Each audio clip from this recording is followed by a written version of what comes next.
Friends, welcome back to my YouTube channel English grammar with Suryavanshi.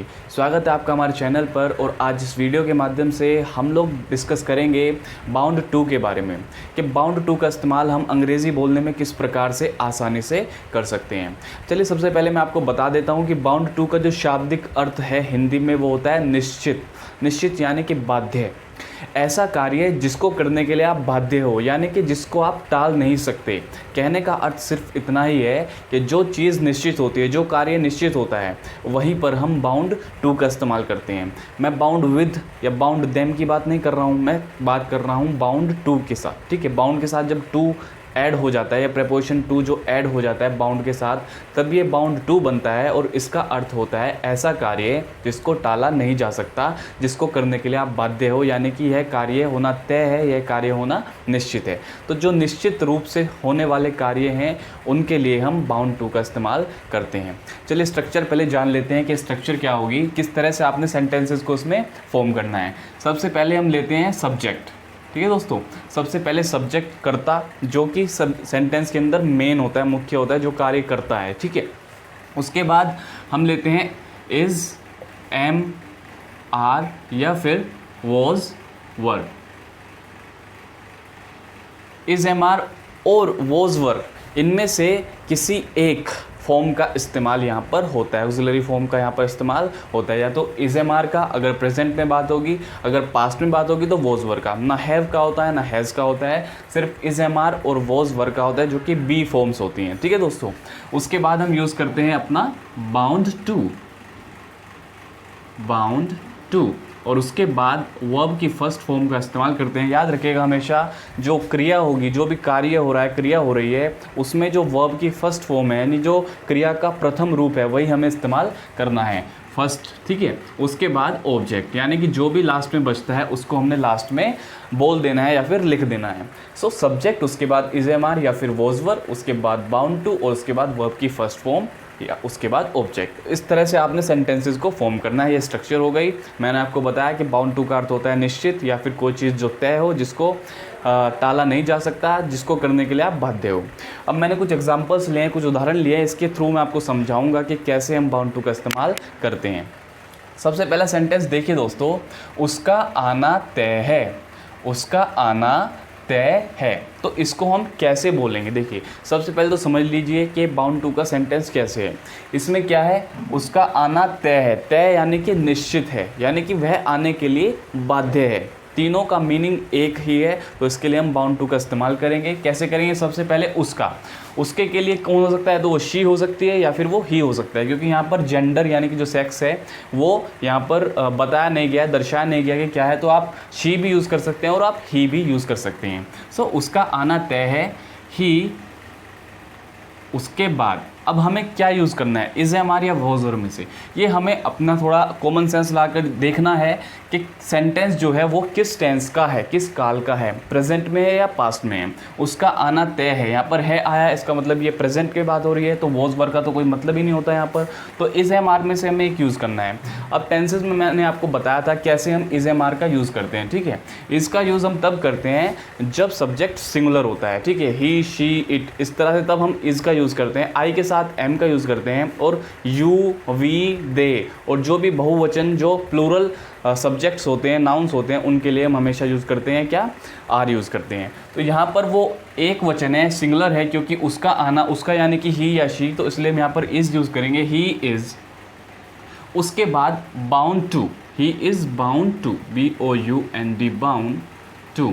अब आने को बोलते हैं कम, और कम की फर्स्ट फॉर्म होती है कम, क्योंकि हमें वर्ब की फर्स्ट फॉर्म यूज़ करनी है। So he is bound to come, उसका आना तय है, या फिर आप ऐसे कहें कि वह आने के लिए बाध्य है। तो इस तरह से सेंटेंसेस बनते हैं दोस्तों, बाउंड टू का इस्तेमाल करते हैं। अब नेक्स्ट सेंटेंस देखते हैं, इंसान का मरना निश्चित है। जैसे कि आपको पता ही है कि इंसान, जो भी स्पीशीज, जो भी जाति, जिसने भी जन्म लिया है, उसकी मृत्यु निश्चित है। ठीक है, तो यानी कि ये तय हो गई बात, तो यहाँ पर हम बाउंड टू का इस्तेमाल करेंगे। इंसान का मरना निश्चित है, यानी कि ये भी प्रेजेंट की बात हो रही है, तो यहाँ पर भी हम इज, एम, आर का ही यूज़ करेंगे, इज, एम, आर का ही यूज़ करेंगे। ठीक है, इंसान का मरना निश्चित है। इंसान कौन है? The man. The man is bound to, मरना यानी डाई, और डाई की फर्स्ट फॉर्म होती है die. The man is bound to die, इंसान का मरना निश्चित है। इस हमने इसलिए यूज़ किया है क्योंकि यहाँ पर है आया है। The man is bound to die. The man subject is, यहाँ पर हमारी ऑक्सिलरी वर्ब, उसके बाद bound to, the man is bound to, उसके बाद वर्ब की first form die. The man is bound to die, इसमें कोई अदर ऑब्जेक्ट नहीं है इसलिए हमने यूज़ नहीं किया। नेक्स्ट, मैं उसकी रक्षा के लिए बाध्य हूँ। मैं उसकी रक्षा के लिए बाध्य हूँ। यहाँ पर हमारा सब्जेक्ट क्या है? मैं यानी आई। सो आई, अब आई के साथ हम क्या यूज़ करेंगे? एम यूज़ करेंगे, आई एम। उसके बाद बाउंड टू यूज़ करेंगे, BOUND, bound to. I am bound to, अब क्या? रक्षा के लिए। रक्षा क्या मतलब? Protect. So I am bound to protect. अब यहाँ पर जेंडर यहाँ पर दर्शाया नहीं गया है, यहाँ पर क्लियर नहीं है जेंडर के, वो लड़का है या फिर वो लड़की है, मेल है या फीमेल है। तो आप यहाँ पर हिम भी यूज़ कर सकते हैं और हर भी यूज़ कर सकते हैं। देखिए, हिम यूज़ करते हैं हम मेल के लिए और हर यूज़ करते हैं हम फीमेल के लिए। यहाँ पर मैं फीमेल के लिए हर यूज़ करूँगा, I am bound to protect her. ठीक है, मैं उसकी रक्षा के लिए बाध्य हूँ। ठीक है, यानी कि मेरे द्वारा उसकी रक्षा किया जाना निश्चित है, तय है। ठीक है, उसका मतलब भी यही है कि मैं उसकी रक्षा के लिए बाध्य हूँ या फिर उसकी रक्षा मेरे द्वारा की जाएगी, ये तय है। I am bound to protect her, या फिर आप कहें I am bound to protect him. ठीक है दोस्तों, नेक्स्ट, किसी को आपत्ति होना तय है। किसी को आपत्ति होना तय है। जैसे गवर्नमेंट जो है बिल पास करती है, तो जो विपक्ष होता है, जो अपोजिशन होता है, वो हमेशा आपत्ति करता है। तो वो ऐसी ही बात यहाँ पर की जा रही है कि किसी ना किसी को आपत्ति होना तय है। ठीक है, सो इसको हम कैसे बनाएं? किसी यानी कि समबड़ी, किसी यानी समबड़ी। अब है यहाँ पर आया तो हम इज़ यूज़ करेंगे, समबड़ी इज़। ठीक है, किसी को आपत्ति होना तय है। somebody is bound to object।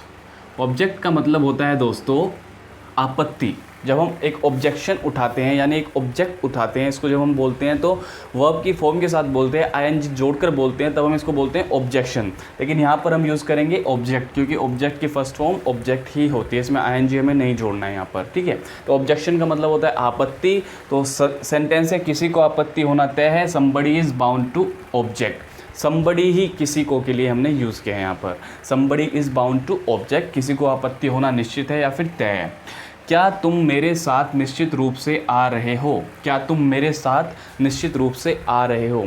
इसका अर्थ यही है दोस्तों, क्या तुम मेरे साथ आने के लिए बाध्य हो? क्या तुम मेरे साथ आने के लिए बाध्य हो, या फिर क्या तुम्हारा मेरे साथ आना तय है, क्या तुम्हारा मेरे साथ आना तय है। तीनों का अर्थ यही है। तो इसको कैसे बनाएंगे? देखिए, ये एक इंटेरोगेटिव सेंटेंस है। मैंने अभी आपको बनाकर दिखाए सारे पॉजिटिव सेंटेंसेस, सारे अफर्मेटिव सेंटेंसेस। आप इंटेरोगेटिव सेंटेंस कैसे बना सकते हैं? वही टेंसेस मैंने आपको बताया था कि जो ऑक्सिलरी वर्ब होती है वो शुरू में आ जाती है, यानी कि जो इज़म आर है, वोज वर है, ये शुरू में आ जाएंगे। हम सेंटेंस के अकॉर्डिंग इनका यूज़ करेंगे। कैसे? देखिए, क्या तुम मेरे साथ निश्चित रूप से आ रहे हो। अब यहाँ पर देखिए, तुम यहाँ पर हमारा सब्जेक्ट है, तुम। क्या? तुम।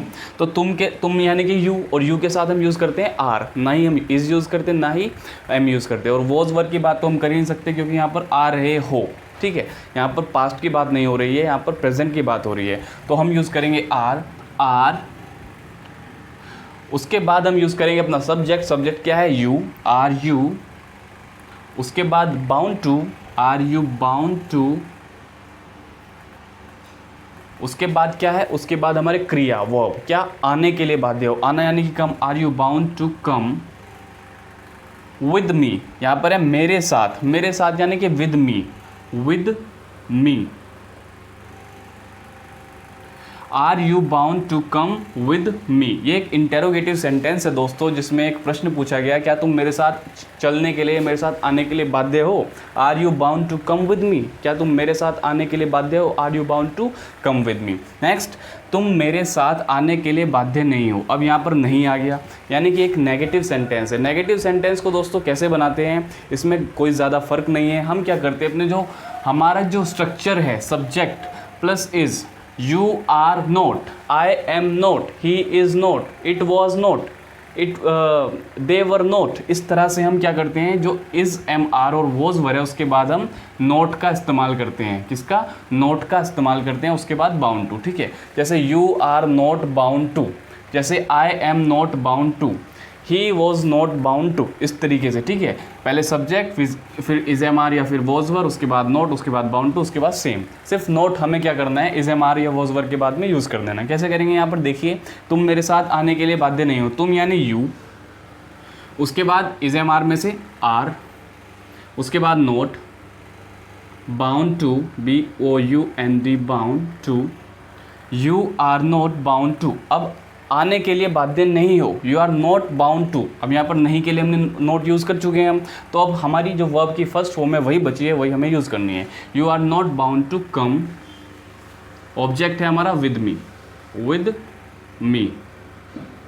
You are not bound to come with me, तुम मेरे साथ आने के लिए बाध्य नहीं हो, या फिर तुम्हारा मेरे साथ आना तय नहीं है, तुम्हारा मेरे साथ आना निश्चित नहीं है, तुम मेरे साथ आने के लिए बाध्य नहीं हो। You are not bound to come with me. तो इस तरह से आप नेगेटिव सेंटेंस बना सकते हो। इससे पहले मैंने आपको एक इंटेरोगेटिव सेंटेंस बनाकर दिखाया, इस प्रकार से आप इंटेरोगेटिव सेंटेंस बना सकते हो ऑक्सिलरी वर्ब को शुरू में लेकर। जैसे यहाँ पर मैंने ई है यहाँ पर दोस्तों, are you bound to come with me, ठीक है। जैसे मैं आर यहाँ पर शुरू में ले आया। नेक्स्ट देखते हैं, यह तो होना ही था, यानी यह होना निश्चित था, यह होना तय था, ठीक है। यह तो होना ही था, तो तीनों का अर्थ एक ही है, तो यह क्या, इट। अब देखिए दोस्तों, यहाँ पर था आ गया, यानी बात चली गई पास्ट में, तो पास्ट के लिए वॉज या वर यूज़ करते हैं, और इट के साथ हमेशा वॉज यूज़ करते हैं। जो ही, शी, इट होता है उसके साथ जो सिंगुलर होते हैं उनके साथ हम हमेशा वॉज यूज़ करते हैं, और जो प्लूरल वर्ब्स होती हैं, प्लूरल नाउन्स होते हैं, प्लूरल सब्जेक्ट होते हैं, जैसे यू, वी और आपके हो गए दे, उनके साथ हम हमेशा वर यूज़ करते हैं। तो यहाँ पर यह है, यानी यहाँ पर इट की बात हो रही है, तो इट के साथ हम वॉज यूज़ करेंगे, इट वॉज। उसके बाद बाउंड टू, होना, happen, HAPPEN, happen. It was bound to happen, यह तो होना ही था, या फिर यह होना निश्चित था।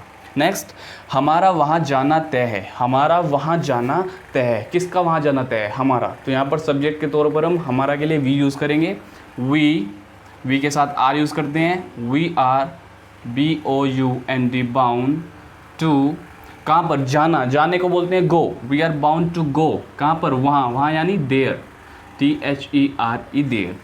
We are bound to go there, we are bound to go there, हमारा वहाँ जाना तय है, या फिर हम वहाँ जाने के लिए बाध्य हैं।